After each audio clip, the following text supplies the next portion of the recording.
Okay, good morning. Today's 10 October 2018, and I'm Jay Waters. We're out here at the Tank Farm in Nokesville, Virginia, and I have the pleasure of interviewing Mr. William Bill Tehan. And Mr. Tehan, good morning. Good morning. If you would go ahead and just give us your full name, place of birth, and date of birth, please. William John Tehan III. I go by William J. Tehan III. I was born in Hollis, Queens, New York City, New York.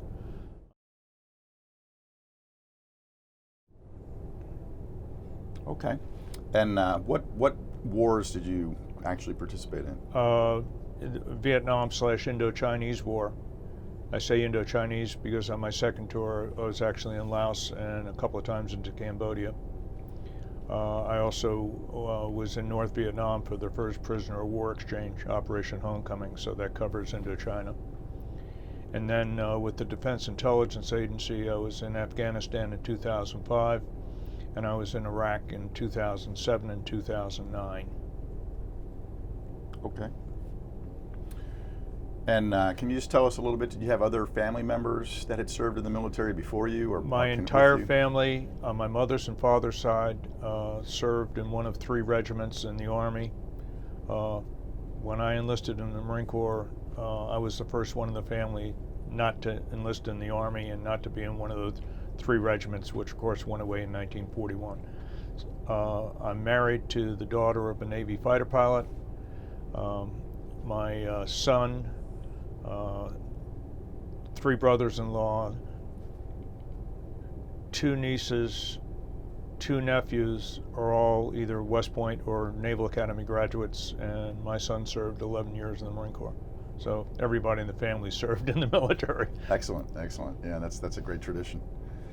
Here's a little question off a different direction, but think back to September 11th, 2001 and the attacks on the United States. If you would, just kind of tell us where you were, what you were doing, and your thoughts and reactions to that day.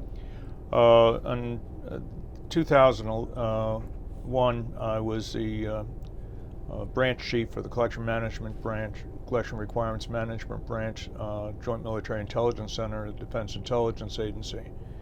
I was leading a team that was teaching a 5-day collection management course at Central Command in Tampa.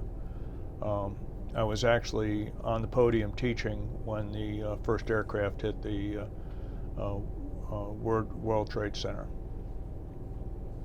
And what was the reaction in Tampa? The reaction in Tampa was shocked. They stopped everything they were doing. Everybody was glued to the television. Immediately thereafter, because of our reaction, our being the U.S. government's reaction to that, we ended up for 2 days not teaching the course, but assisting Central Command in several collection requirements that they were putting forward to support the reaction to the World Trade Center. Okay. Well, now we'll go back a little bit. We talked about your family's long military tradition, but for you specifically, what motivated you to go into the Marine Corps? As I said, my father was career Army. He enlisted in 1930, was commissioned in 43, and retired in 65. When he was in the Korean War, after the Korean War, I remember he was not very happy with the Army.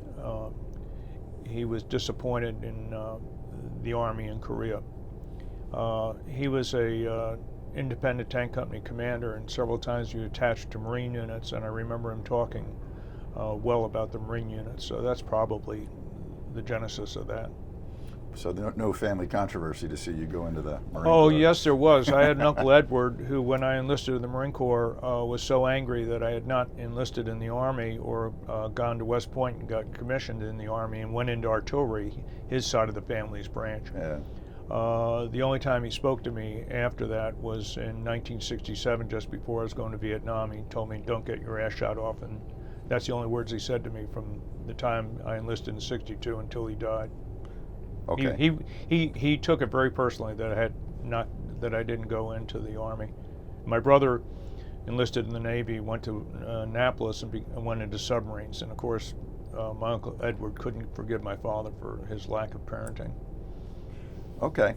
So I think I just heard you say you actually went in 1962. I enlisted initially in Naval Reserve and then transferred to the Marine Corps. I was a fleet candidate at the NROTC at the University of Mississippi, and when I graduated in June of '67, was immediately commissioned and sent to the basic school at Quantico for 5 months, and then straight to Vietnam. Okay. Well, so just tell us a little bit about the the basic school that you went to at Quantico. Well, the basic school we're talking about is just about 5 miles from where we're sitting right now. All Marine officers, whether they be OCS or Naval Academy, regular NROTC, they go through the basic school. It's normally a 6-month course, and you come out of there basically qualified to be an infantry platoon commander. After the basic school, if you're artillery, you're sent to Fort Sill. If you're armor, you're sent to then Fort Knox. Now it would be Fort Benning, or to Pensacola for naval aviation training. But all Marine officers go through the common 6-month basic school class. Because of Vietnam, my basic school is only 5 months long, and we trained most weekends and 3 nights a week. We were on a compressed training schedule. Mm-hmm. And so when you graduated, were you infantry, or did you specialize? I was infantry. Infantry. Okay. I was infantry. I was also reconnaissance qualified. So my initial MOSs were 0301 infantry unit leader and 9962 parachute scuba reconnaissance Marine.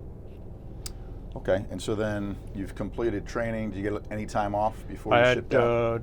2.5 weeks leave. We graduated like the 28th of November, right after Thanksgiving. And I had leave up until the day after Christmas, leave and travel. Sure. And the day after Christmas, I flew to California, to Norton Air Force Base, and then to Okinawa for one afternoon, and then straight into Vietnam at Da Nang. Yeah, so pretty quick.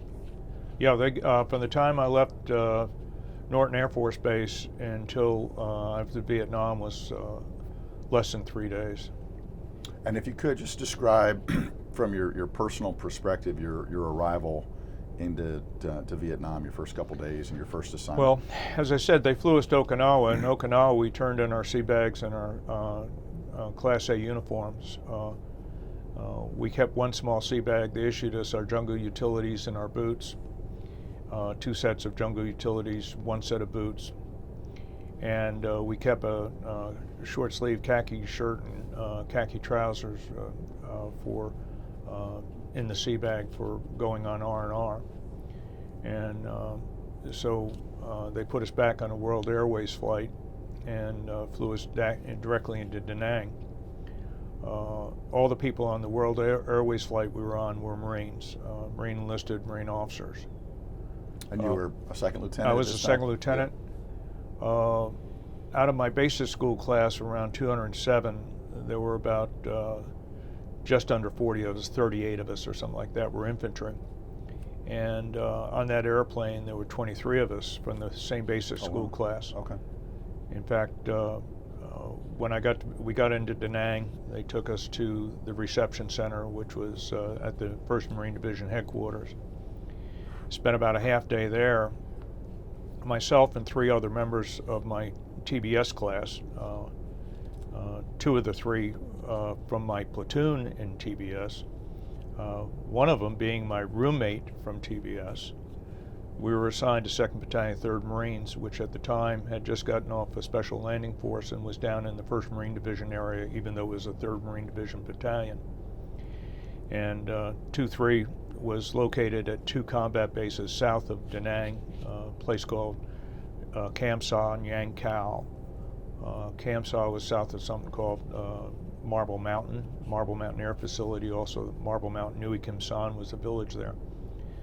And I was assigned as a platoon commander in Echo Company, 2nd Battalion, 3rd Marines, the 3rd platoon commander. And my platoon, the battalion had just come off an operation called Auburn, and the platoon I took over had been disbanded because the platoon commander and the platoon sergeant had been killed. So when I took over the platoon, I had a corporal who was my platoon sergeant. I should have had a staff sergeant. And then I had 3 lance corporal squad leaders. I should have had, they should have been sergeants too.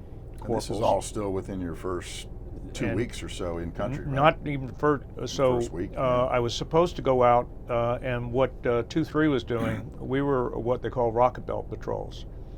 And 2-3 and 3-5 were south of Da Nang, and they would patrol the rocket belt, the area within 20,000 meters of Da Nang Air Base. Platoon-sized patrols that would go out for 6 days, back in for 1 day. And I was supposed to go out with one of the other platoon commanders and shadow him on the first patrol, but that didn't happen. So I picked up my platoon about 9 o'clock in the morning. I had gotten to Kamsaw about 6 o'clock the previous evening. And at 3 o'clock that afternoon, I led my platoon out for a 6-day patrol. Wow. I discovered several things. One, I was the only person in my platoon that knew how to call in a medevac or call in air or artillery or direct fire. I also found out I was the only one that knew how to set demo, because we found a booby trap, and when I called for the assault bazooka man, the 3.5-inch rocket launcher was supposed to be cross-trained in demo. He didn't know how to set the demo, so I had to set the demo. And so after we got back from the first patrol, I started training my squad leaders, so if something happened, I could be replaced. And were most of your men career Marines or No. draftees or I didn't have any draftees. When I was a company commander, I had 2 draftees. The Marine Corps only took draftees for about 2 or 3 months, relatively small number. But none of my Marines were draftees. They were all 18 years old. Marine Corps didn't send 17-year-olds to Vietnam. They were all 18 years old. About 3 or 4 of them were 19 years old. And then just before Teta 68, Corporal Bertrand, my platoon sergeant, transferred at the end of his 13-month tour. And Lance Corporal Henry Simmons from Richmond, Virginia, became my platoon sergeant. And so then I had a Lance Corporal platoon sergeant and 2 Lance Corporal and a PFC squad leader and a Lance Corporal gun squad leader. So we weren't exactly a very old or experienced platoon. That's where we stood when, and we were also only had about 40 people. We should have had 68, and we only had 40. Part of that problem was that, as I said, 2-3, 2nd Battalion, 3rd Marines was a 3rd Marine Division outfit down in the 1st Marine Division area, so we weren't getting our replacements as efficiently as we should have. You mentioned then you did some cross training with your platoon. Did that pay off? Yes, in the longer run? It paid off, because in April 21st of .68, when I was shot through the right temple at Khe Sanh, Lance Corporal Simmons took over my platoon. And in that 5.5 months, I had taught Simmons and Malig and Griffin and Wright how to put machine guns in, how to do indirect. I taught my 60 Mike mortar crew how to do indirect fire. I taught everybody. I taught my squad leaders and what a map reading. Sure. They could all do an artillery conduct of fire. Simmons and one other could do could call in air. So the biggest compliment I ever got, the best award I ever got, was the fact that after I was gone, my platoon continued to function. They didn't have to break my platoon up like what happened to me when I picked up my platoon. No, that's excellent. Well, you mentioned Khe Sanh, and I saw your license plate this morning, and apparently both your cars have the same. So just tell us, big picture, then small picture with your platoon, but what was going on in Khe Sanh at the time? Well, Khe Sanh, 2nd Battalion, 3rd Marines was attached with 1st Battalion, 1st Marines, and 3rd Battalion, 1st Marines to the Army's 1st AF Cav as part of Operation Pegasus, the relief of Khe Sanh in 19 March '68. And so for about a month, we were attached to the 1st Air Cav when they relieved Khe Sanh. Khe Sanh is a airstrip on a plateau, and that airstrip and that plateau is surrounded by hills. And the Marines held the airstrip, and the artillery was at the airstrip, but then they had companies or multiple companies on 471, 689, 861, 881 South. The North Vietnamese had 881 North. And we had a recon platoon on 1072, which was to the Those north are of the the hills. base. The hills, yeah. So we had everybody compares Khe Sanh to Dien Bien Phu, and that's not completely correct. Yeah, it was a plateau out in the middle of nowhere, but at Khe Sanh, the Marines controlled the hills overlooking the base. The North Vietnamese, with the exception of 881 North, did not. So when you say the Battle of Khe Sanh, yeah, they were artillery on the main landing strip on the base, but there tended to be infantry fights on the different hills. Again, I had an infantry platoon. We were just to the east of the combat base on LZ Hawk, which had an artillery battery there that covered the artillery batteries at Khe Sanh. And we had company-size hill positions, and we'd patrol off of there, trying to make sure that Route 9, which is the main route from Dong Ha on the coast to through Khe Sanh to Chapon in Laos, and then eventually to Savannah Ket in Laos on the Mekong River. We had to make sure Route 9 stayed open. On the Easter Sunday, well, Easter Friday, Good Friday, right at the end of the siege, 1st Battalion, 9th Marines moved off of Hill 689 to the south, and 2 of their companies ran into very heavy contact. Over 3 dozen Marines were killed, and 31 of them were left out on the hill, missing. On the Monday after Easter, 3 companies of my battalion, Echo, the company I was in, and Golf and Hotel, attacked off of 689. When I say numbers, that's the height of the hill in meters. Okay, yeah, sure. Okay, onto a hill that was 580, and it was connected to 689, but we attacked down to 580 and threw a perimeter around where the bodies were, and this was in the afternoon, and then the NB had left a battalion on the hill that we were on. They were on the hill with us, and then we got hit by 2 other battalions from our south and southwest, and we were in a very heavy firefight through the evening and through the night, actually. During the night, because the NBA were, and this is North Vietnamese Army, this is not Viet Cong, this is regular North Vietnamese Army. They're their best fighters, so to speak. Yeah. And it wasn't just the NBA, it was a 300 series division, which was their elite of their elite. My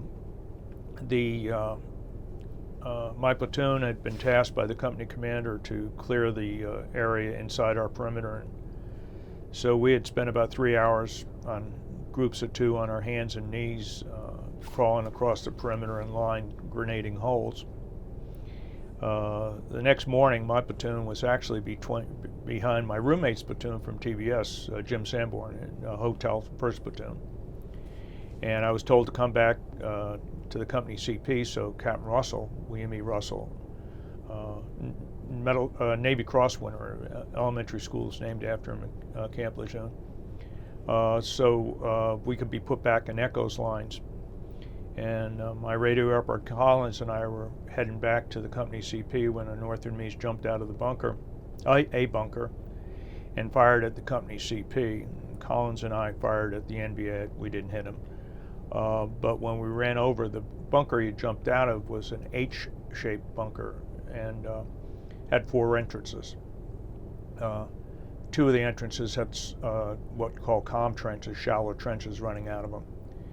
And Collins and I started throwing grenades in the bunker. We grenaded the first 3 holes. On the 4th hole, Collins was throwing the grenade. I was covering him. And when the grenade went in, the North Vietnamese sort of had a career planning decision to make, and they came out. And a guy came out on automatic and hit Collins 3 times, twice in the radio, once in the arm. He went down in the trench. But the NVA ran into my pistol. My pistol was pressed against his face, just below his nose, and I fired.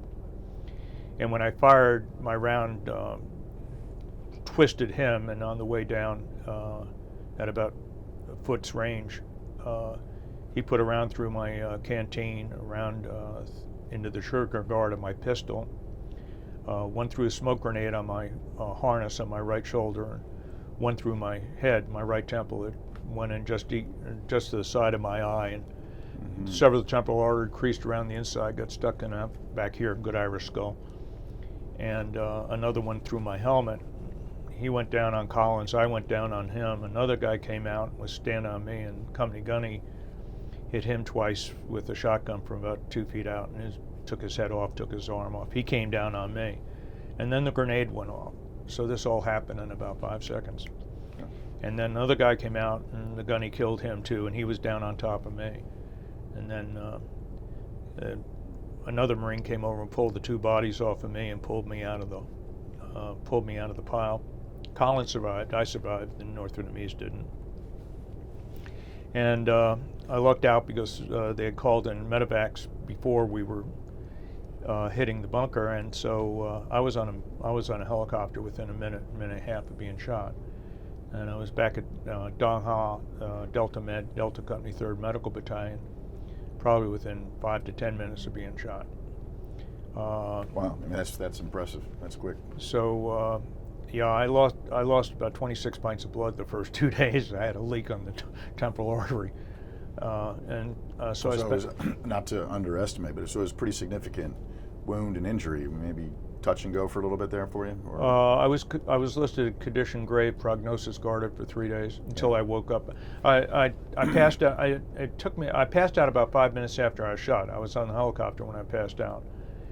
And I woke up on the operating table in Dong Han. And it's sort of like MASH, except they don't show you MASH. What they did was when you came in, they cut your uniform off you because they didn't know if there was other wounds. Right. And it wasn't an operating table, it was a wet stretcher on sore horses. So I woke up naked, surrounded by strangers on a wet stretcher, not feeling real good. And somebody was fooling with my feet. And I looked down with my one eye because my right eye was all swollen shut. And it was a priest giving me the last rites, and I passed out again and was out for another 3 days. Wow. And then I spent about a month in different hospitals. Did you return to duty? I wasn't supposed to. I was supposed to go back to Bethesda, Maryland.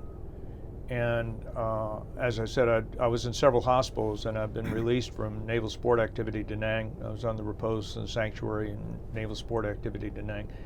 And I was in my battalion rear, which was at Quang Tri.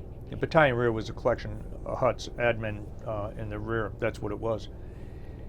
And the end of the end of May, about a month and a week after I was shot, we had a battalion commander killed, a company commander killed, and another company commander wounded. And the battalion commander called back to the rear and asked if I would come out and take over a company temporarily until they could get a replacement for the company commander. I had 6 months combat experience, so I said yeah, and went back out. I was given Golf Company, 2nd Battalion, 3rd Marines. As a company commander? As a company commander, 2nd Lieutenant Company Commander. And about 3 or 4 days later, my orders for Bethesda arrived, and the battalion commander said I could keep the company if I wanted. So we ripped up my orders and had a rum and grape Kool-Aid. So I had Golf Company, 2nd Battalion, 3rd Marines from the 2nd of June, 1968 until the 24th of October, 68. I made first lieutenant over the radio at about 8 o'clock in the morning. And I got hit in the arm by artillery about 8 o'clock at night. I was medevaced out. So okay. I was a first lieutenant company commander about 12 hours, but a 2nd lieutenant company commander about 5 months. And you mentioned your friend Collins. Did you have other soldiers in your platoon either killed or wounded during these different operations? In a 1 month period from 31st of January 1968 until the end of Operation Ford in early March, mid-March of 1968. As I said, I should have had 68 people. I had 34. 4 of us were killed. The rest of us were wounded and evacuated 1 time. 3 of us were wounded and evacuated a 2nd time. and 4 guys, the 3rd time they got wounded, you never came back. They sent you back to Okinawa. So that platoon suffered over 100% casualties between the 31st of January and I think we went into Pegasus on the 19th of March. Wow. Well, we'll come back to some of the combat operations in a second, but just a couple other questions. How were you able to stay in touch with family and friends back in the States? We had free mail. Yeah. And in fact, what's funny is when a couple of times I ran out of letter writing stuff, I tore off a sea ration carton lid and crossed out ham and lima beans, water added, put free on it, and addressed it to my family or to my then my fiance, now my wife. Mm-hmm. So it was by mail. We were getting mail. Normally, the mail came in with resupply, and we were in the DMZ, and so we were normally getting a resupply once or at worst every other day. And so mail came in, and it took it about less than a week, about a week to just under a week to get there. I understand my mail going back took over a week to get back, but so we were handwriting mail, and we were getting the mail on a regular basis. Okay. And I'm sure that was a big morale. Oh boost yeah, for yeah, you yeah. and the guys. Mail was a big deal. Sure. Mail was a big deal. This sounds, in a way, when you're whether it be a squad leader or a platoon commander or a company commander, in a way, and it sounds nasty. I don't mean it that way. You're a babysitter in a way, and you have to make sure your men were writing back because they're busy, they're tired, and it's a pain because you get what they call a well rep, and you have to reply officially to a well rep. So rather than writing well rep letters, I and my squad leaders made sure the troops were contacting their mother or their family or whatever. Sure. Well, it sounds like you guys were pretty busy, but were there any recreation opportunities or USO shows or any that stands out to you? Usually at the 6-month point, you got an R&R, which was 1 week, and you go back to Da Nang, and then you'd fly to either Tokyo, Taipei, Kuala Lumpur, Hong Kong, Sydney, Australia, and so you had the 1 week R&R, which was actually a 5-day R&R, but you're gone from the field for a week. When we went into Operation Pegasus on the 19th of March, 1968, my battalion was not inside wire. We were not on a base until October 68. So from March to October, we were in the field in company size perimeters usually, and digging our foxholes each evening, eating sea rations. So there was not a lot of recreation activity. Right.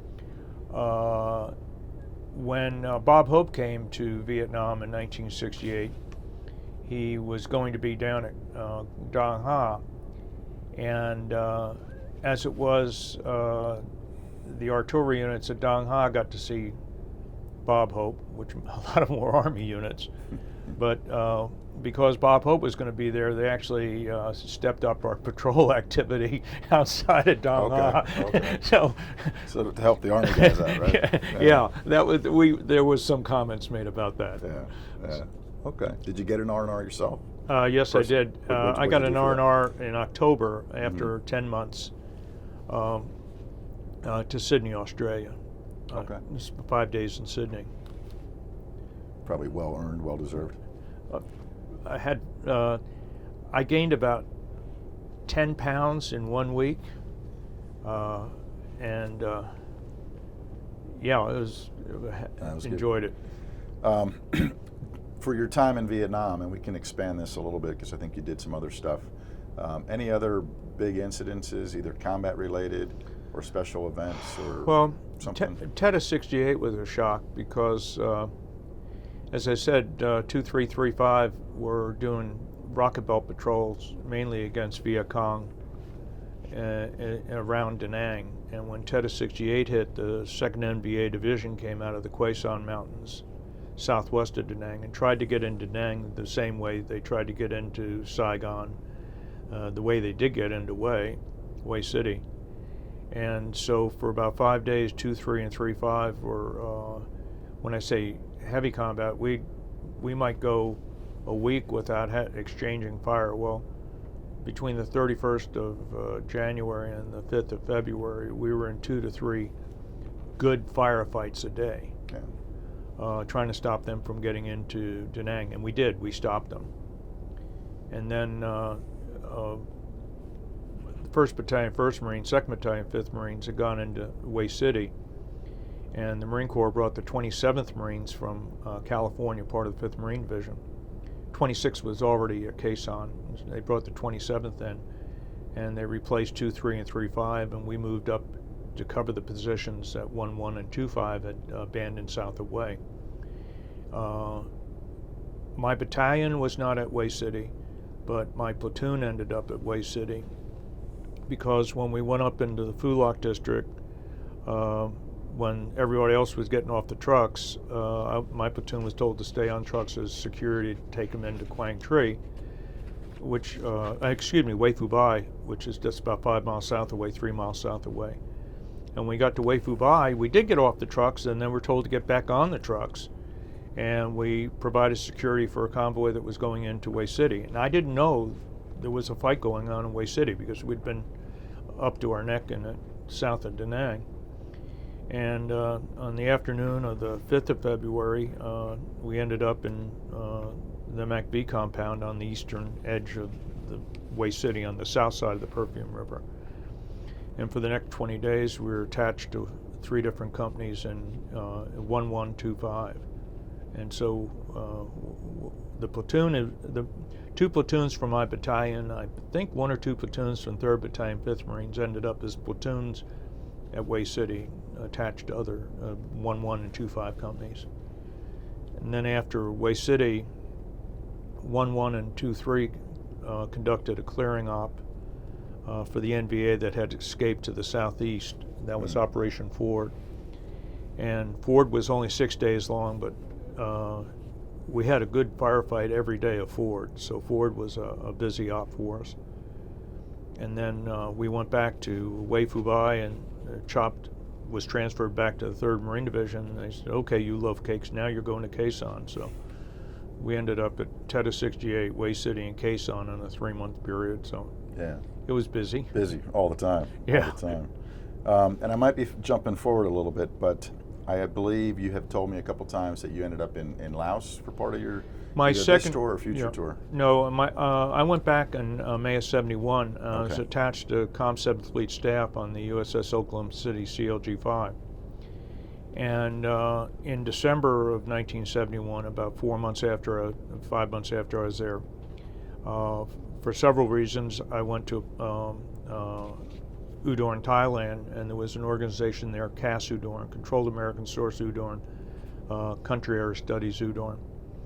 And they were supporting Vang Pao among tribesmen on a place called Long Chien, Lima Site 22, just south of the Plain de Jars. And for one of several reasons, it was then decided that I was going to support CAS Udorn. And for the remainder of my tour, from basically January of '72 to May of '73, I would leave the Oklahoma City and go to Udorn, Thailand. And what we did was, there were 2 Americans and 8 to 10 Hmong. We would go out for 28 to 35 days at a time. We weren't combat patrols, we were intel-related patrols. We dealt with hand and placing sensors and working against the North Vietnamese logistics system. But going into Vietnam or going into Laos, Long Chien, north and south of the Plain de Jars, Buam Long, Lima Site 32, Sam Nua, which is extreme northeastern part of Laos, where the Pathat Lao Neo Lao Haksat headquarters were. Also down near Chapone, opposite Quezon, and Bolivin's Plateau, Pak Song, Pak Se. Twice we went into Cambodia, but that was close up into near Laos, in the Laos and Vietnamese, Cambodian border. Right. You said it was mainly intel type operations, but did you ever run into any, not necessarily NVA guys, but We, bad on guys? several occasions, were sort of like the prize patrol, and we would cordially invite an NVA to accompany us back to Udorn. As a They wanted, prisoners, Cass Udorn wanted a particular type of NVA, a SAM-2 person, and we would recruit him and bring him back. Because of having only 2 Americans and 8 to 10 Hmong, we avoided contact. We moved at night and holed up during the day. We did not. Part of our mission was that we didn't want them to know we were there, because if you're hand and placing sensors and they know you're in the area, they're going to look, why were they here? So our whole thing was, 1, because of our numbers, 2, because of how far we were from help, but 3, because of our mission. We avoided contact. When they asked us to bring back somebody, that was always at the very end of the patrol, and it was done, the extraction was within a day. Sure. And were you probably a captain by this time?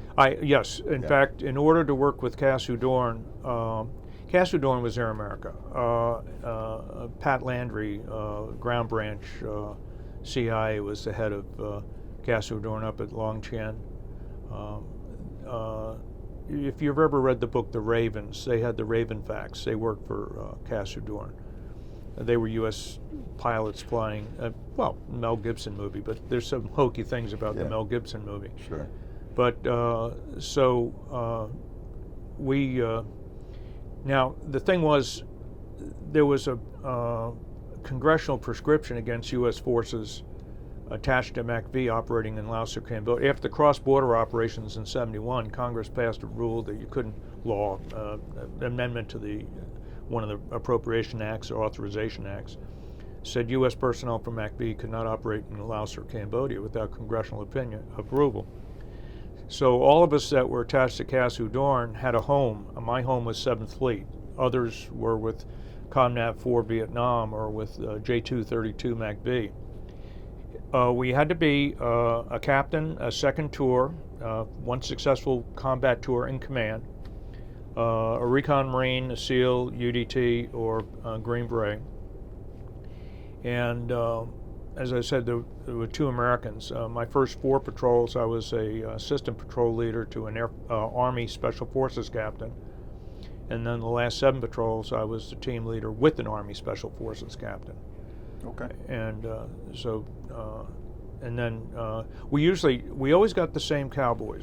There was a Hmong that was You called them cowboys? a cowboy. Yeah. His job was to make sure that we were safe. He also acted as our radio operator, and the cowboy would also be the Hmong that was in charge of the other Hmong. So, they called him a cowboy, and I hadn't heard that term, but yeah, that makes sense. But so you were never more than 2 feet from him. He was better than a shadow. Okay.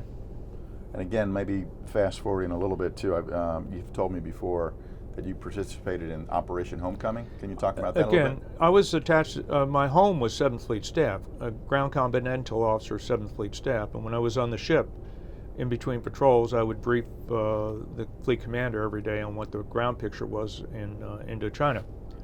When Operation Homecoming occurred, And when was that? that was February. Well, there were 2 actually, but the first one was in February of 1973, after the Paris Peace Accords.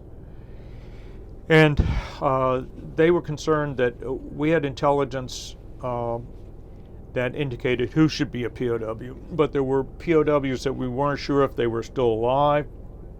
There were also a concern that the North Vietnamese were not going to give us back certain POWs. So my participation in Operation Homecoming, myself and a guy, Lieutenant Commander Gary Shepard, were attached to Project Homecoming, and we had 3 lists, and we had a card table and 2 folding chairs. And we sat down when the POWs were freed and they came through the Operation Homecoming line. We were given the rosters, and we were checking the rosters we were given against our 3 lists. And as it was, there wasn't a problem. Although the North Vietnamese in 2 cases didn't know who they had. They thought they had the radar intercept officer, not the pilot, or vice versa. Admiral Wiesner's son being one of those. And then, as I said, we were trying to make sure that all our prisoners were being returned. Now, 2 other people from the 7th Fleet staff did that for the second Operation Homecoming. I didn't get to talk to any of the prisoners. The closest I got to them was maybe 50, 60 yards away from where they were coming. I was a clerk. I was checking names off the list. But you had some additional that was in information Noi Lam, and it was interesting to be in North Vietnam and see the North Vietnamese. North Vietnamese had been military beaten. You could see in their face. They were the hangdog. They weren't happy campers. Well, and you mentioned the I think you said Admiral Wiesner's son. Wiesner. Admiral Mickey Wiesner was the commander of 7th Fleet, and then became Pacific Command. Okay, you had told me a story I think the other time we met about how he switched dog what tags. happened? Wiesner, he F-4 pilot, I believe, and his aircraft was hit by anti-aircraft fire, and to take a F-4 down is probably 57 millimeter. But anyway, his radar intercept officer in the back seat wasn't responding, and he brought the aircraft down. He didn't just eject, which was a gutsy move. And his radar intercept officer was dead. The round hit just below him. Well, Admiral Wiesner was Pacific Command at the time, and so Lieutenant Commander Wiesner switched dog tags with his radar intercept operator and officer. And when he was captured, the North Vietnamese thought they had the IRO. They didn't realize they had Wiesner. Now, they had McCain, and they knew who McCain was because he was PACOM at the time. But and there were 2 other prisoners that were misidentification, and which was good because one of them had electronic warfare experience. The North Vietnamese, if they knew they had him, they would have. It wouldn't have gone well. Sure. I saw from your list you highly decorated. If you could just maybe mention those and maybe which one really stands out personally to you the most. Purple Heart. Okay. Purple Heart with 2 stars. With 2 stars, yeah. By the way, you say that, and I consider a lot of those other awards unit awards. And, there's 4 American awards for valor there. And that, I got the award, but it was the Platoon or company that earned it. I really mean that. I earned the Purple Heart, that I earned on my own. The Vietnamese awards, Australian awards were nice, but You're leaning a little bit. oh, I'm moving over a little bit. Yeah, no, that's good. That's good. So with 37 months in Vietnam, as I said, I consider the other personal awards unit awards. Well, no, that's fair. I just would put into the record there's some pretty significant awards here: the Bronze Star with V, Navy Commendation with V, Gold Star second award. Yeah. So I mean, well done, and I understand it's a team effort or a unit effort. Absolutely. Could you describe, at least from your Vietnam tour, your homecoming back to the U.S.? How did that go?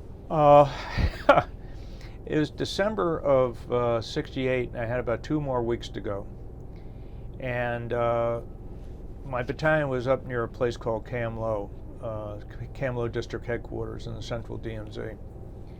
And I had been given a provisional rifle company because they had a bridge and a concrete thing that had to be, concrete facility CBs had to be guarded, so they scraped up 2 platoons of mortarmen and headquarters people and called them a company.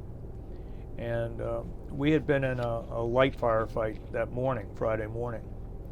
And I came back into Cam Lo District Headquarters around noon on Friday, and my battalion commander told me the Red Cross had called. My mother was in the hospital and had a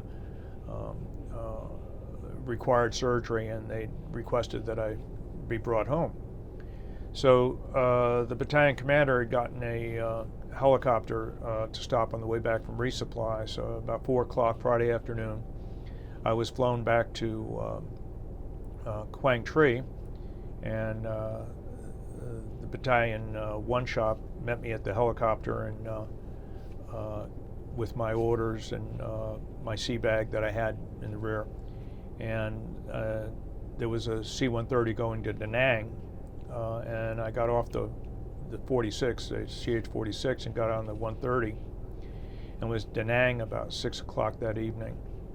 And then that night, I was flown to Okinawa. And now when I was flown to Okinawa, World Airways flight, it was interesting. Myself and 3 other Marines were on the plane. And we're still in our utilities. We still have our, just the way I was Friday morning.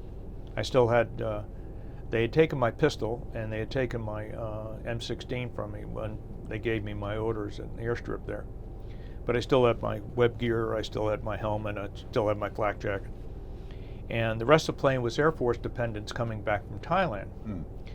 And so when we landed at Okinawa, they had the 3 of us come up to the front of the plane, and Japanese came on the plane and sprayed us down because they were concerned about bugs and whatever, which was not a great homecoming.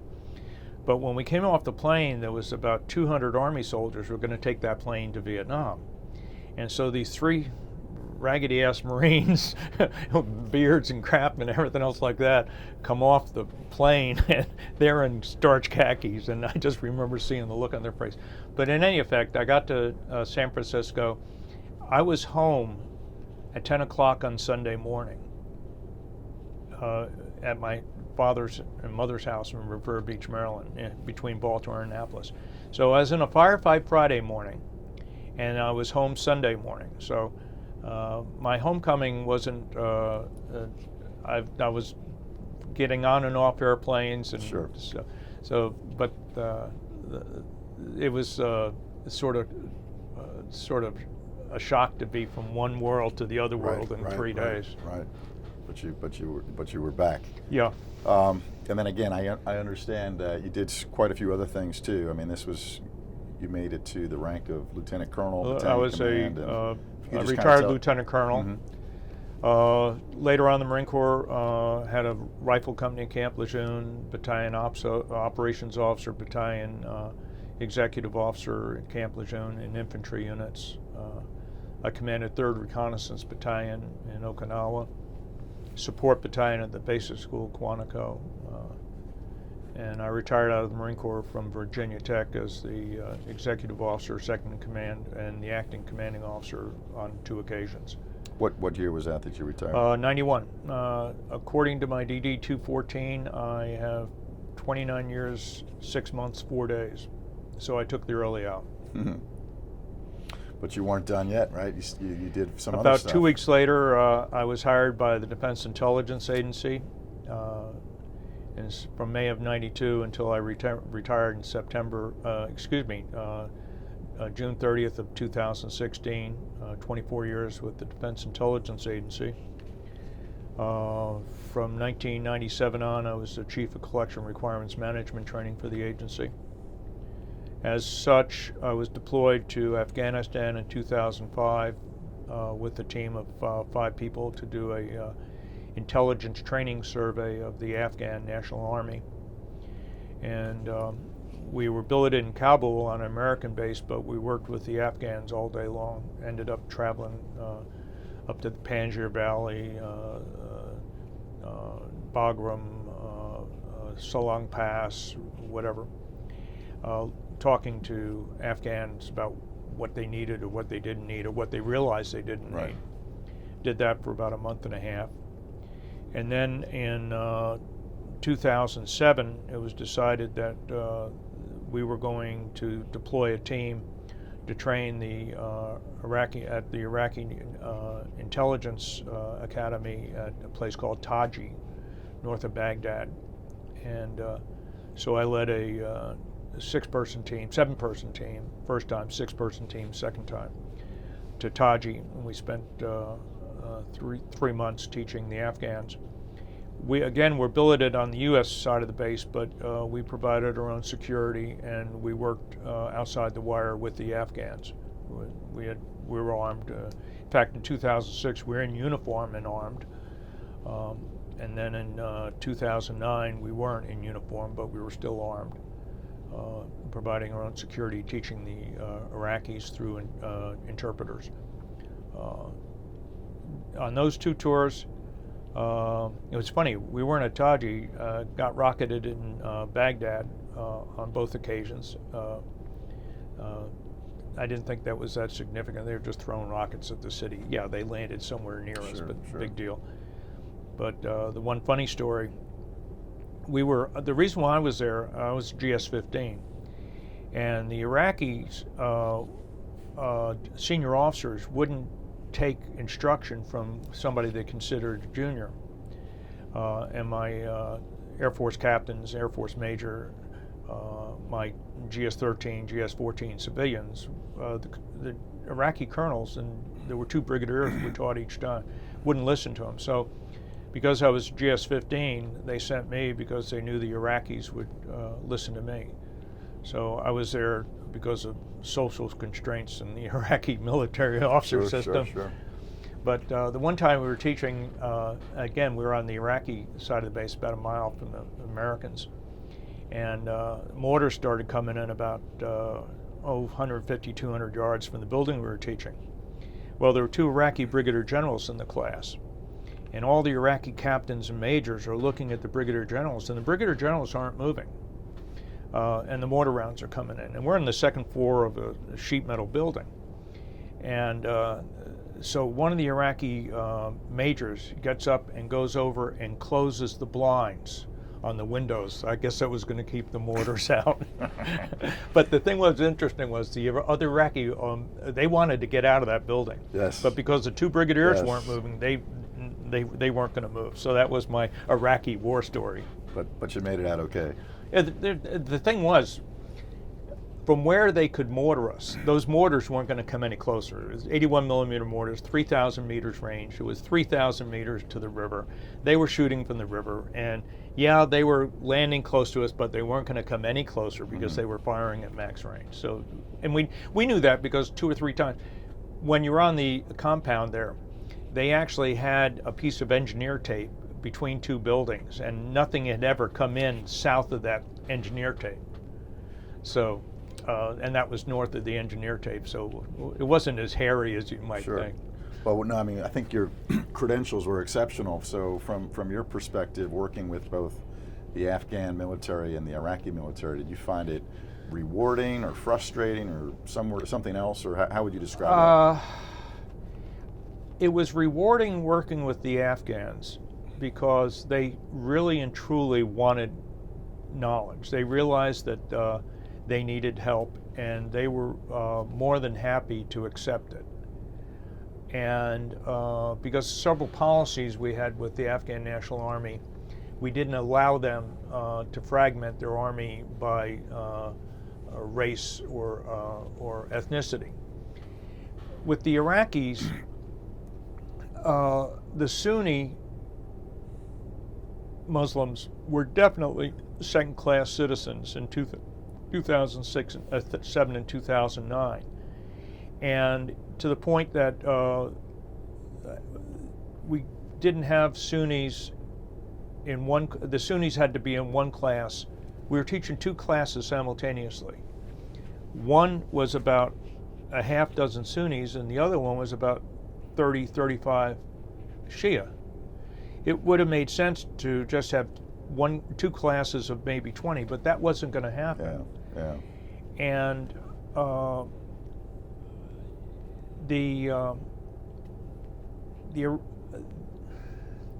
their social construct, the senior officers would walk around and gather up the handouts that we had given the other officers, because as senior officers, they didn't want the juniors knowing things that they didn't know. And there was a couple of things that just irked me about teaching with the Iraqis. It was a little bit frustrating. And I'm not down on Iraqis, but I mean, I observed that the Shia-Sunni thing is a very, very great divide.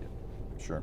A lot of people don't realize that Iraq is very tribal. You have tribes, and tribal loyalty is a very, very big thing. When they said Saddam Hussein, he was Saddam Hussein al-Takriti. And he came from Tikrit, and a lot of the government under him was Sunnis from Tikrit. And part of the problem we had in Iraq was the fact that when the Shias took over, they considered it payback time. Right, right. Yeah, very unfortunate. So we're down to just a couple questions. So the second to last one here, is there any like one special thing that you would like grandkids, kids, future generations from your family to know, about you and your wartime service and your government service as well? Well, the biggest thing, I am so happy. One, I enjoyed what I was doing, obviously, because I didn't get out of the Marine Corps when I came back from Vietnam. I stayed in. So I enjoyed the camaraderie. I was proud of my service.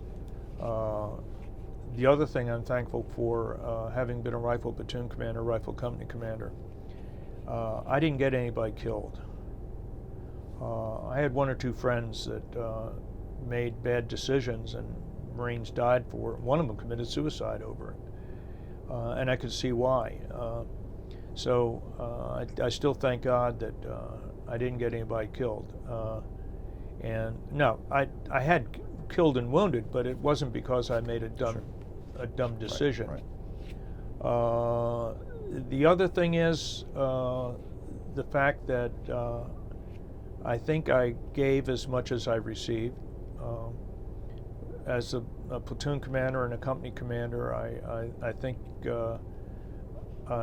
by taking an active hand in training my subordinates, the biggest compliment I ever got was both times that I left command in combat on a stretcher or a helicopter, my unit was able to continue functioning while I was gone, and that's something I'm very proud of. Especially when Lance Corporal Simmons could take over. Yeah, and you said about the cross training. Yeah, that's excellent. That's excellent. And then the last question is there anything else that you'd like to document about your experiences or that we didn't cover? Oh, not really. As I said, I lucked out, but I didn't luck out. You make your own luck, and part of that was the training I had received. When my son was in the Marine Corps, he graduated the Naval Academy in '93. I was a little concerned because we were a kinder, gentler Marine Corps, and certain things that had happened to me and that I had to do, he didn't have to do.